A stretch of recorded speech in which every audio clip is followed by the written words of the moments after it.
सब कैसे आपका स्वागत है हमारे न्यू वीडियो में। और आज मैं दोबारा से शुरू कर रहा हूँ गेटिंग ओवर की गेम की सीरीज़। ओके, तो क्या होता है, अभी मैं लगा रहा हूँ अपना getting over.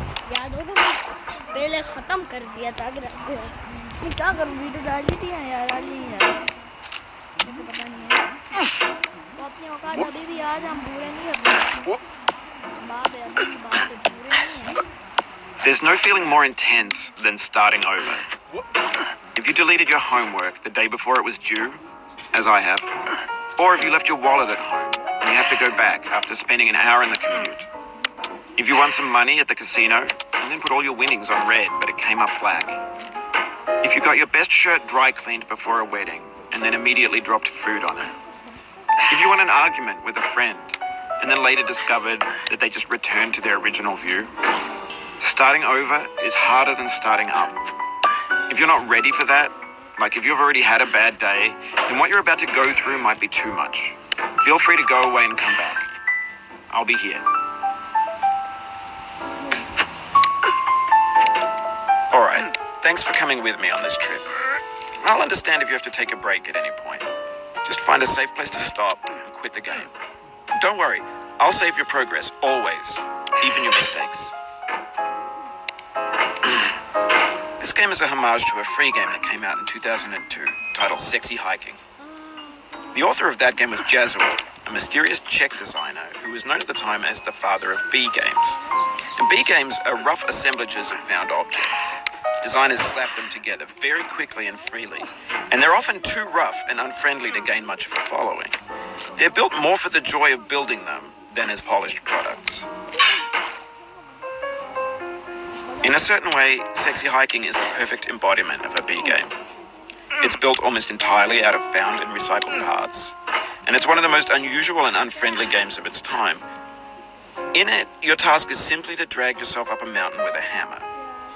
And that act of climbing, in the digital world or in real life, has certain essential properties that give the game its flavor. No amount of forward progress is guaranteed.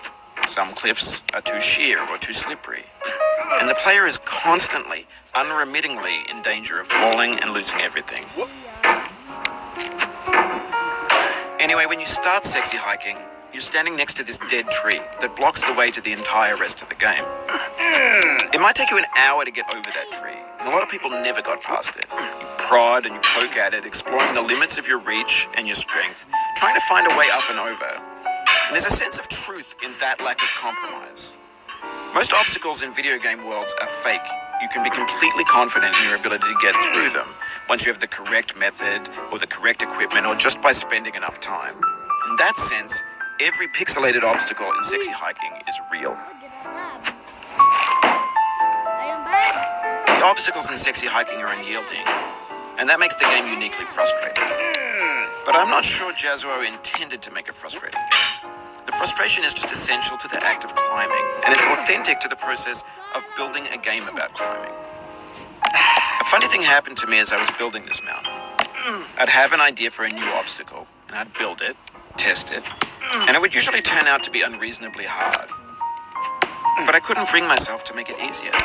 It already felt like my inability to get past the new obstacle was my fault as a player rather than as a builder. Imaginary mountains build themselves from our efforts to climb them, and it's our repeated attempts to reach the summit that turns those mountains into something real. When you're building a video game world, you're building with ideas, and that can be like working with quickset cement. You mold your ideas into a certain shape that can be played with, and in the process of playing with them, they begin to harden and set until they're immutable, like rock. And at that point, you can't change the world. Not without breaking it into pieces and starting fresh with new ideas. For years now, people have been predicting that games would soon be made out of prefabricated objects, bought in a store and assembled into a world. And for the most part, that hasn't happened, because the objects in the stores are trash. I don't mean they look bad or that they're badly made, although a lot of them are. I mean they're trash in the way that food becomes trash as soon as you put it in the sink. Things are made to be consumed and used in a certain context, and once the moment is gone, they transform into garbage. In the context of technology, those moments pass by in seconds. over time, we've poured more and more refuse into this vast digital landfill that we call the internet. It now vastly outnumbers and outweighs the things that are fresh and untainted and unused. When everything around us is cultural trash, be philosophy. Maybe this is what digital culture is. A monstrous mountain of trash, the ash heap of creativity's fountain. A landfill with everything we ever thought of in it. Grand, infinite, and unsorted.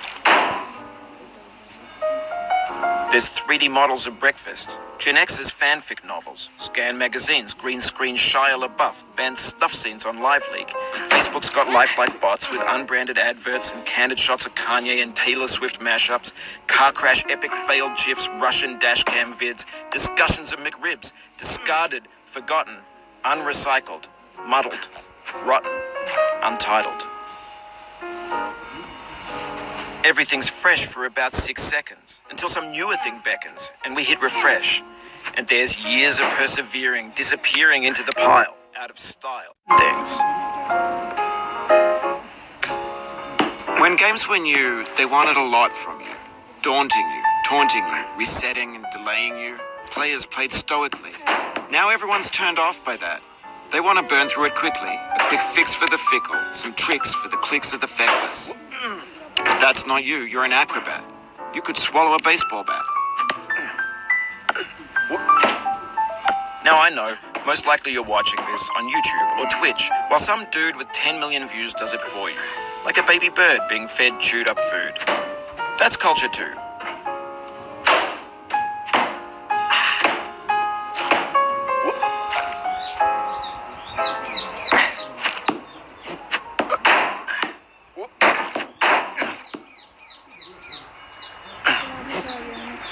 आज का बाद इतना ही था तो आपको लगता है अगर हम मिल जाएंगे तो इस वीडियो को लाइक कर दें, ठीक है। मैं इतने लाइक में पहुंच गया हूँ, वीडियो इतने लाइक में होंगे तो और कृपया इतने 30,010 तक पहुँचाएंगे आपको दुआ दूँगी। तो भी आज का वीडियो था, गुड बाय, बाय बाय।